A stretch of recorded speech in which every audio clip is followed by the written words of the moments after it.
To make the Kosovo problem go away, the Clinton team needed some diplomatic magic. They turned to their diplomatic magician. Madeleine Albright asked me to go back into the region to talk to Milosevic and to get involved in the Kosovo issue. And I started what proved to be the first of 9 trips to the region. Richard Holbrook was the Western world's resident Milosevic expert. In 1995, he had somehow brought a fix to that other Balkans nightmare with the Dayton Peace Agreement for Bosnia.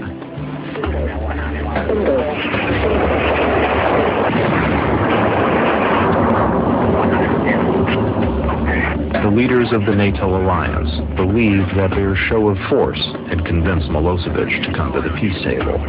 This time, trying to forestall disaster in Kosovo, Holbrook again carried a big stick. He threatened military action. His reaction was, Kosovo's an internal matter. We said, we accept the fact that Kosovo is inside the Yugoslav national boundary, but that does not give you the right to squash its people. It seemed to work.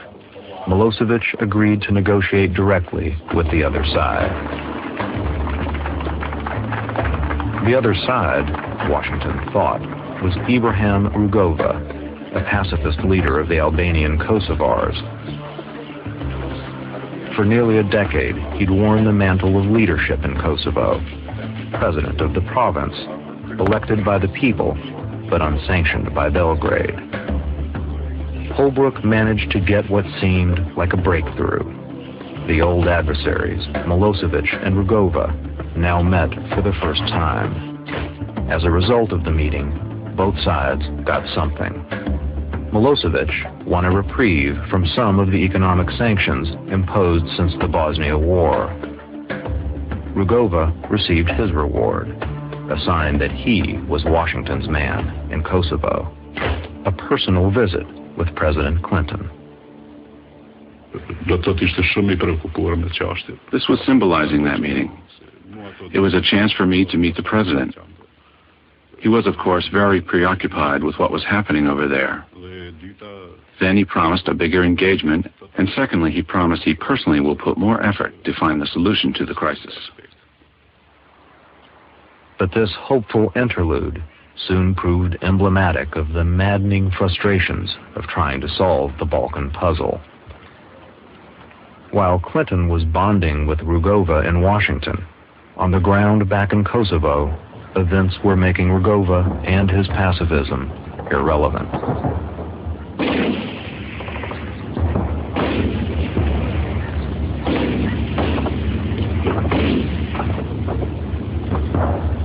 The Kosovo Liberation Army, the KLA, was conducting its own form of diplomacy, with guns and bombs, asserting itself as the real force that counted in the Kosovo equation.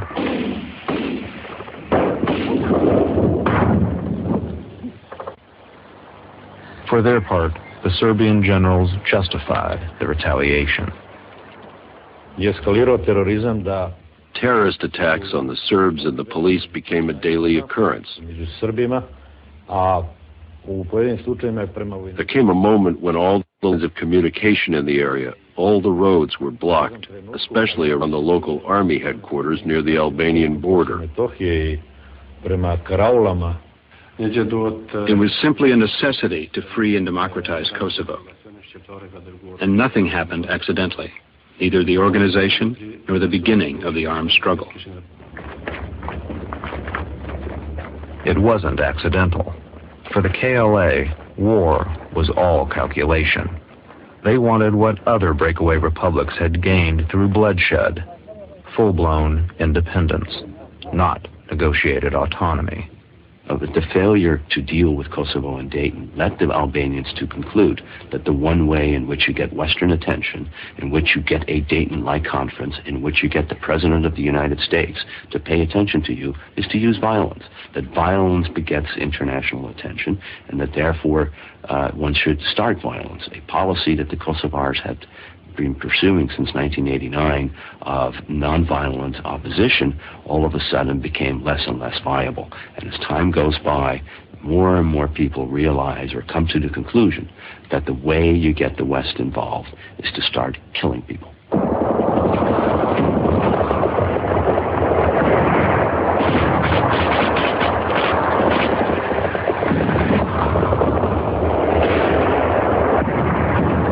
For his part, Milosevic fought back, Balkan style.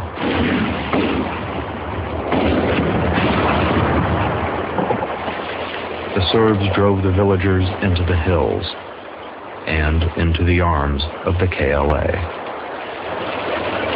I was pretty upfront about saying that if we stayed out of it, the Serbs took that to mean that they could just continue to do what they're doing, and the Albanians just continued to argue that they needed independence, full stop.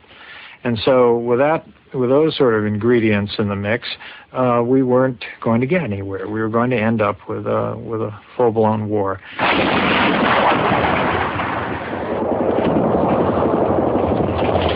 The U.S. had told Milosevic that war in Kosovo would bring American military action. Now Milosevic and the KLA waited. Would the Americans live up to their threat? The answer was no. The Clinton administration had decided it could never sell a fight against Milosevic alone. It had to be part of a European coalition, NATO. We believed that there needed to be a NATO commitment, not just an American commitment, because whether we could sustain unilaterally action against Milosevic, I think, was, under these circumstances, an open question. Over at the Pentagon, the civilian leaders agreed. I was absolutely convinced that the United States could not afford to take any kind of unilateral action from a political or a point of view, and certainly we were not going to recommend that to the President and to the Congress, that we intervene unilaterally without NATO consensus and support. NATO was a relic of the Cold War, a U.S. alliance with Europe constructed to defend against the Soviets, an organization that was reinventing itself.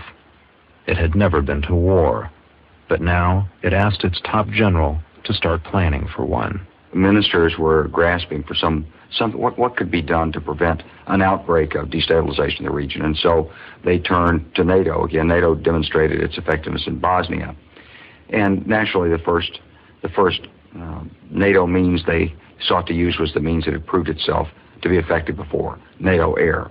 And that's why we began with the air planning effort. We are here to insist on full compliance with Dayton. Wes Clark was no stranger to Belgrade. He had been Dick Holbrook's military aide at Dayton, another American who believed he knew how to handle Milosevic.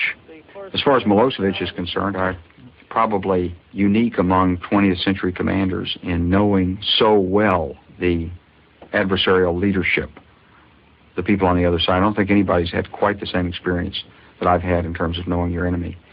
And so I had a pretty good feel for what he might do and how he might do it.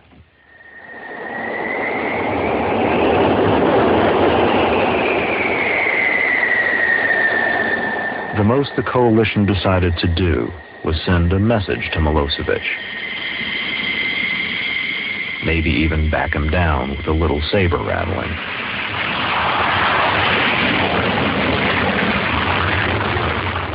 "85 planes were sent to buzz the Kosovo border, and the politicians talk even tougher." This is his last warning. If he continues to cross the line, he should not be surprised by the option that is adopted by the international community to respond next time. But in Belgrade, Milosevic's generals weren't fazed by what became known as NATO's Balkan Air Show. As far as NATO's threats were concerned, we didn't have any valid reason to believe them. They had no reason to protect the terrorists. They had no reason to get involved in the internal politics of another country. Because of these reasons, we couldn't believe them.